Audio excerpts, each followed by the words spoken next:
Well, hello there, survivors. This is Current Win at Tracker, and this is the WarZ. This is going to be my first video of this game, though the ones which will come after this one I actually recorded beforehand. I wanted to get this one out to show what I think should be done with the game and my suggestions for the game, so I can actually send it out to them before they do it. Because hopefully then they can actually start doing some stuff. What I'm going to do is I'm going to go in as my in mechanoid and what talk as I do things. First of all, I'm going to talk about what needs fixing. Well, main things needs fixing. Fact that no matter what you say about WarZ, it will always be compared to DayZ. So, what people have got to do, get over that. It's a different game. I know there's been a lot of controversy with it, but let's get over it and try and make both of them a better game. Because if one of these gets better, the other one will have to try and compete to get better. And then the other one will do that. So basically it's good, healthy competition. At the moment it's not healthy, it's very unhealthy competition. That's what we do now first. This is WarZ, that's DayZ. Let the teams work together and try and make both cracking games. Okay, right, the first thing I'd like to talk about is skyboxes. The skybox in this game is very pretty, very static. That's not my problem. Where I'm spawning in now, at the range station. Oh no, I'm actually at the safe zone. That's a shame. Right. Delta Peak range station, just due east. There's a vertical mountain crest. Then you can actually try and get all the way up the mountain. You can actually do a bit of hopping and jumping and hiking. Then you get up to a zone wall. After that, you will actually see this, the skybox stops. It does. It just stops, and you can see about, well, from my screen, about 10-15 pixels. But it is distracting, especially in the dark, when it's white behind. So what they need to do is either lower the actual skybox to make it easier on them, or extend it so it actually goes a lot further down. The next thing I would like to talk to you about, which I can't see that. So actually I won't go on about that, I'll go on about something else. Animations. What they need first is to do animations. Because they're alright. As you can see, getting the first person perspective, nothing does happen, but I've actually got gloves on there, and if you look, I haven't got gloves on there. Also, look at how I'm holding the binoculars, I'm not actually holding them. And if I'm actually next to someone, it looks like when they're looking through them, they're actually binoculars pointing to the floor, not to the eyes. And there's a few things like that. Zombies are a bit stiff. Really, just go through your animation files and have a look. Weapon balancing. Ranged weapons are severely underpowered. The other night, I actually went into a store followed by two guys, one with a pistol and another one with a hammer. I just actually got out of the way before the guy with the pistol fired. I turned around with an M16, got hit once with the hammer, down, and then down to my knees, my health. And I fired 6 shots into him, and he got another shot off it. He got another shot off it, and I died. He didn't. At point blank range, an M16 would actually have ripped him apart. So, all I'm saying is, maybe they should actually put distance damage in the bullets. How far it travels, makes it go less and less and less. So that means they can actually have infinite bullet travel. But if it hits something after a certain amount, it'll do no damage at all. It's almost like a pea shooter. Next thing is zombie threat. They're not too threatening. I'm very happy to go up against, I can do 3 forward punch and survive with minimal wounds.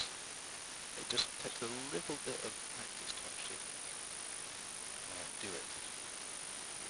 I'm just looking at the feed to see if I know what she can do.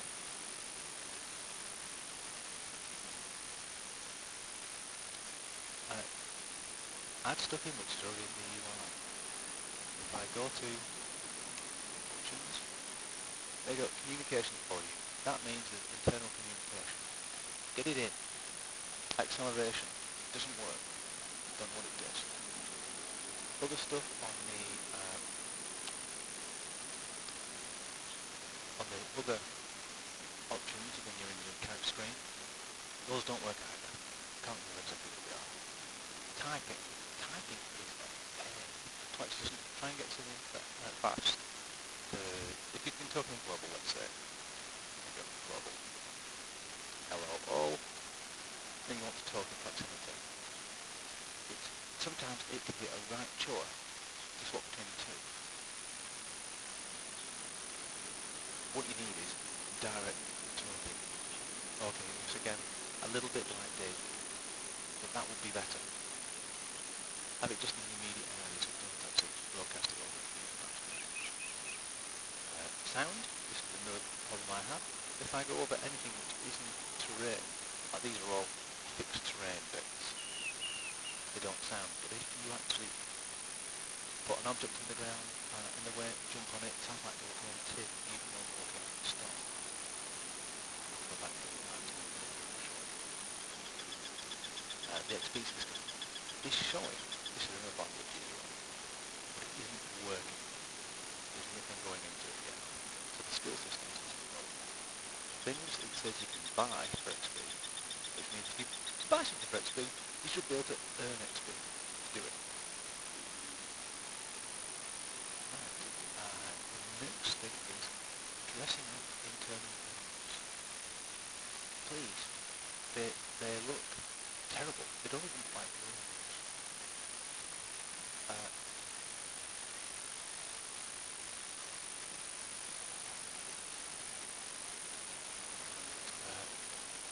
What they look like is just blank boxes which have just gone mouldy.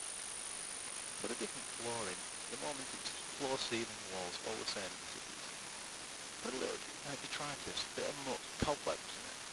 Not too much, just enough to actually break up each room so you can reuse the same resources again and again and again, but just scatter them around. The food regen isn't there. Right, I'm going to show you. I'm going to eat. Oh, this isn't actually a good thing. Tin of ham will give me back about a third of my amount. But that does say moderate hunger, where that water will do more. Another thing with a moderate food will only give me about an eighth of my health back. It doesn't make sense.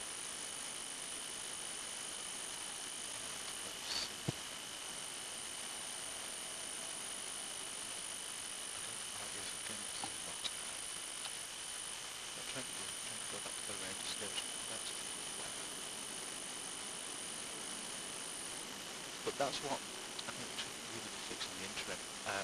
What they shouldn't be doing is throwing in new content, like 2 new character skins. Why do we need it? We've got other things in the game already which does need fixing. And it's not fair, it's a big case. Right, this is still terrain.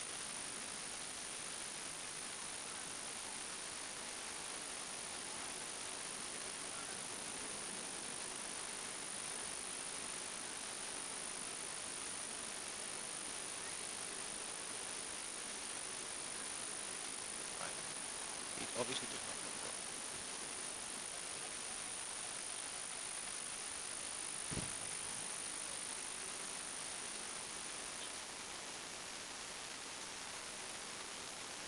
Right, let him go on his way to this square plan.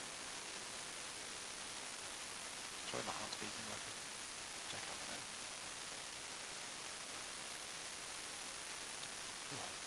Right, this is one of those out of the setup. We'll do it now.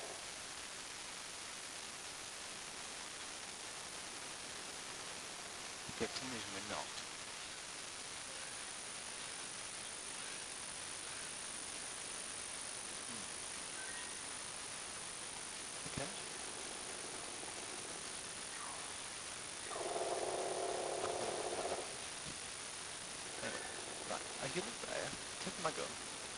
see the rocks missing. That's a look exploit. One over there, one up there.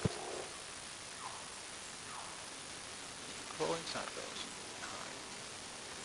That needs dealing with. Also, a lot of these cliffs have them coming up underneath.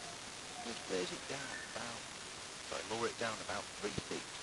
That would actually rectify it quite nicely.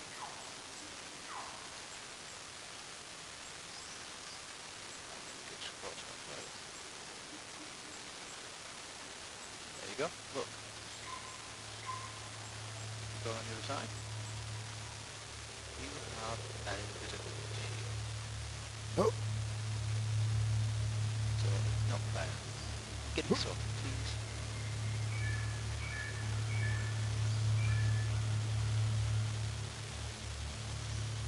Next thing I'm going to do, what about some suggestions that I've got?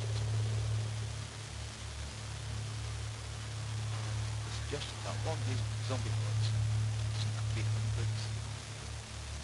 It only has to be a few. Maybe 10 wander around, like say 3 hordes. 10 zombies in each.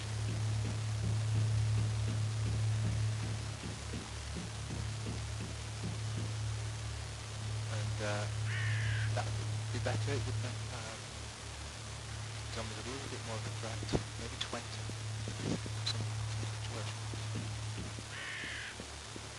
And what would be better would be that they migrated to the places which have got the most zombie attacks. They start off, they spawn, if they're all dead, they spawn in infected areas, like gen-linked areas, you get them all the way around the world.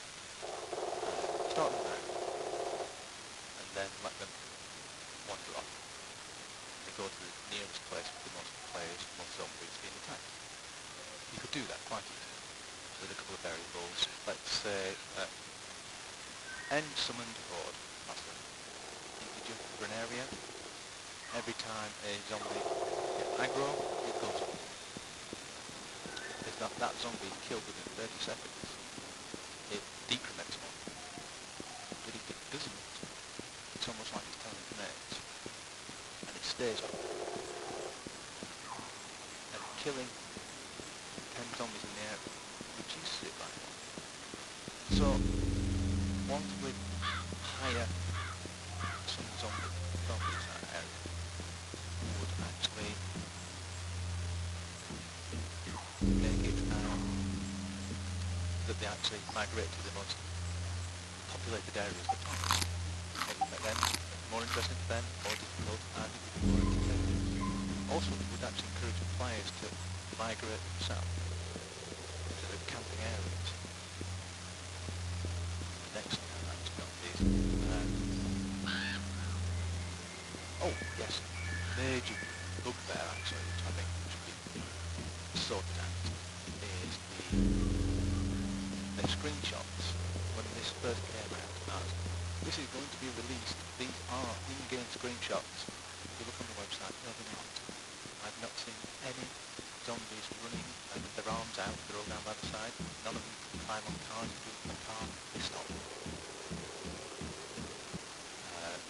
Also, with the skins you have, with the skins you've got. That's it.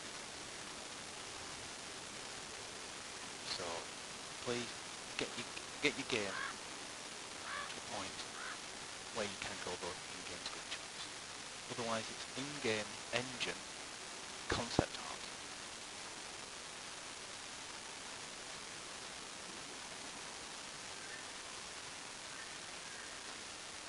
Right. Okay, back to my suggestions. Dynamic zombies. Have them spawn. When they spawn, their muscles have not had lividity, they're quite well oxygenated, they're stronger, and they're faster. Then as they, let's say, get older, they get slower and weaker. Also, as they get older, their rewards become less. Also allow them to drop other things like bits of food, granola bars, tin of ham every so often, maybe an ammo or a weapon. that would be a lot better. Because then it's more reward to actually slay the zombies. So always have to be small these. Oh god. Sliding down as well. Nasty stuff. Right. Next thing is, I think the best thing, it's like to differentiate from other games, is to add wild animals, not just sheep, goats, which you can goat and cook, like in DayZ, but wild animals. The world's gone to pot. Wild animals become more prevalent. There will also be a lot more, animals can pick up on emotions and areas of rank, horribleness, like flesh-eating zombies. They would be more aggressive. They would be more hungry. Their natural food supply would probably be depleted a little bit by the zombies feeding on them. So it would be more brazen. So wolves, bears, cougars, big cats, little cats, wild dogs would actually probably be roaming the wilderness areas. Just stick them there. Make it a bit more interesting for when you're actually walking around. We've got more chance of actually using our guns where people can't hear. Conversely, in a city, why don't you just put wild dogs in there? Not as tough as the ones which are actually in the forest, but they will be there just to be an annoyance, a little bit more, make things a little bit more interesting.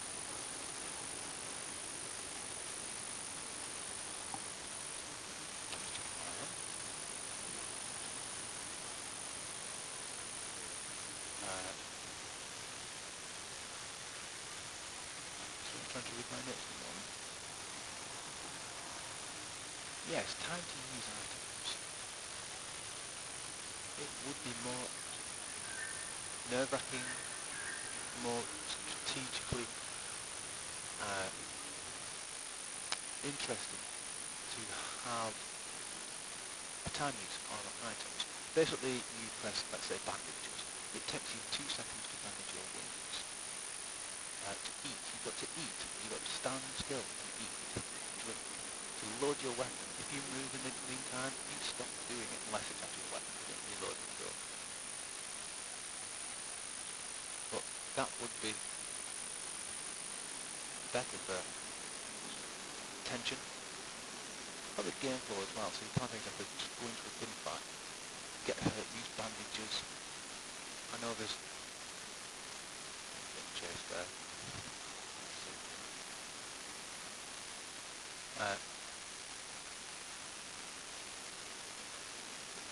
It's almost like a get out of death free card. I know there's a reduced timer where you can't use bandages again and again unless you're actually in your inventory. But do that, make it a bit more interesting. Give us a little bit more of a challenge, please.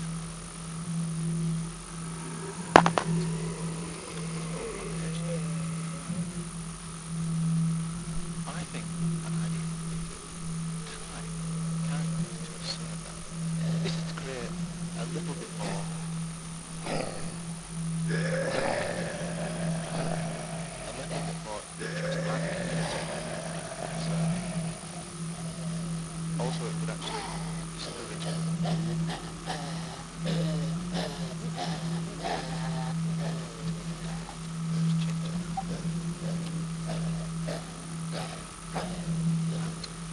would actually create community and also stop server hoppers for trying to gather loot.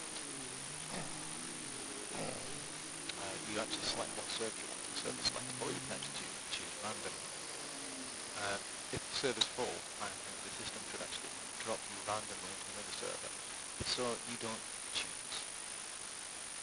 If you come back out, it will try and get you back in your character select server.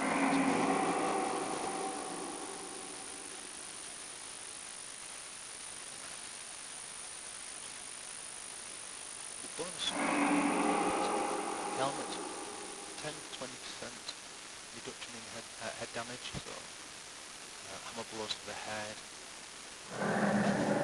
more than a little bit of apparel. They're annoying, they're everywhere. You're looking for food, or you can find these helmets. Really annoying. The big hats like Indiana Jones. give the person the ability to actually, when wearing that, so we drive here.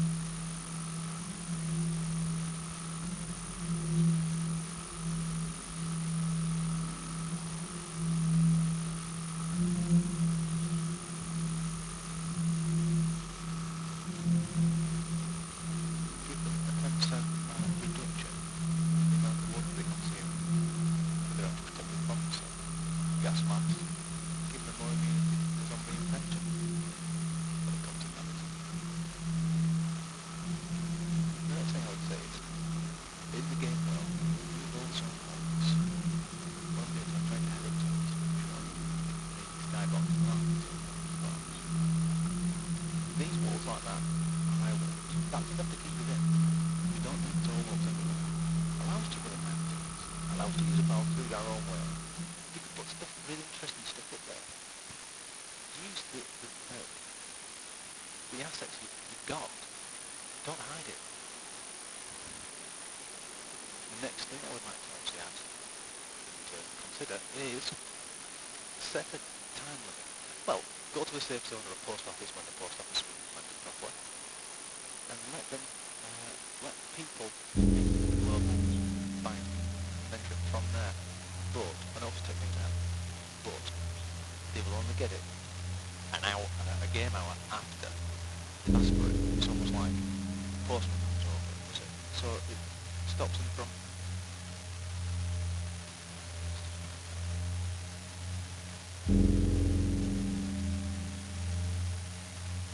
just to let so it stops people from actually dumping stuff in the global inventory, taking it out willy-nilly and actually kitting up really rapidly. Again, it's a bit of tactic. It makes it a bit more interesting.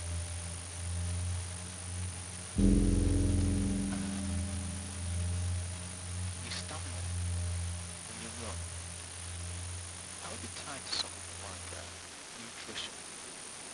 So the more nutritious food you eat, the faster it replenishes. Because the more nutrition you've got, the better you are. You'll be able to heal faster. Or heal more when you actually use a bandage.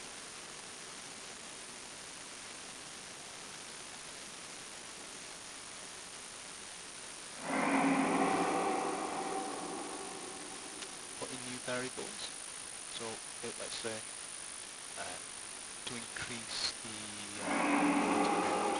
eat or decrease it, depending on what you eat. If you eat oats, it burns longer in your perspective, it's full for longer, so it would actually reduce the amount of food you require. Same with drinks. If you have sugary snacks, it actually increases your metabolism and you actually consume food at a faster rate. So that would mean that a granola bar with its plus 8%, 1/8 of your food bar up would actually mean it went down less. Sugar because it's full of oats, it's more fortified, and means that you've got a better idea of, well, yeah, okay, I'll granola bar, it lasts longer.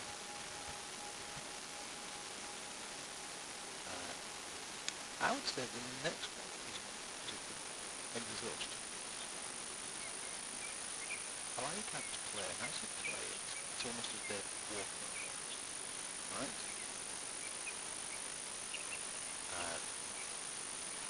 The more you play, the more time you get.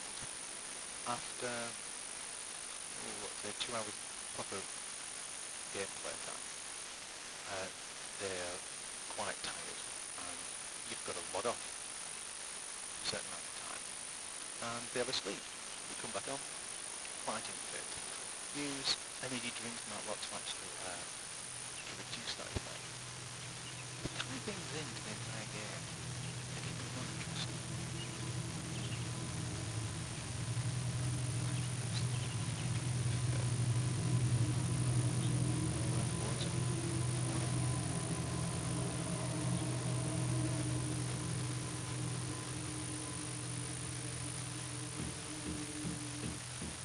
There you go, how's that sound? I've got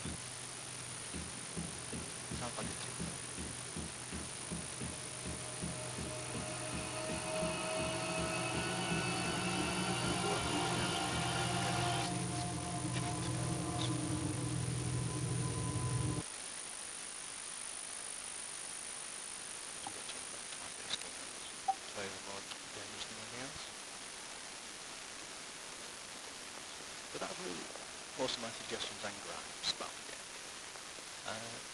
When I don't compare it to DayZ, it's a great game.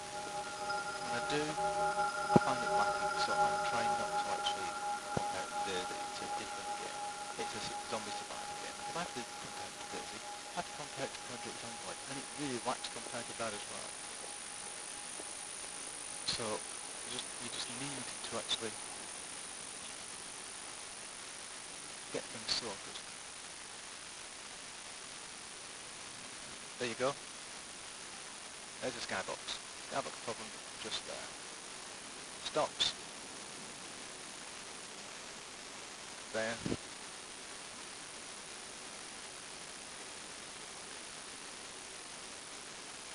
It'll get worse when you get further up. And the zone wall is round about there. Why not open that up? If you look on the map, there's a mountain range. If you're going to fall down from the side, let them kill themselves. Put in some temperature gauges that the higher you go up in the elevation, the colder it is. The more food you consume, because that's what happens. Anyway, I hope this is actually taken to heart by the developers and actually uses some of it. If they want to talk to me, please contact me through my YouTube channel and I will gladly talk to you and discuss more in detail some of my ideas. Well, thank you very much, survivors, for listening. This has been Corrupted, and this has been the WarZ. And I will see you around, survivors. Thank you very much for watching. Bye.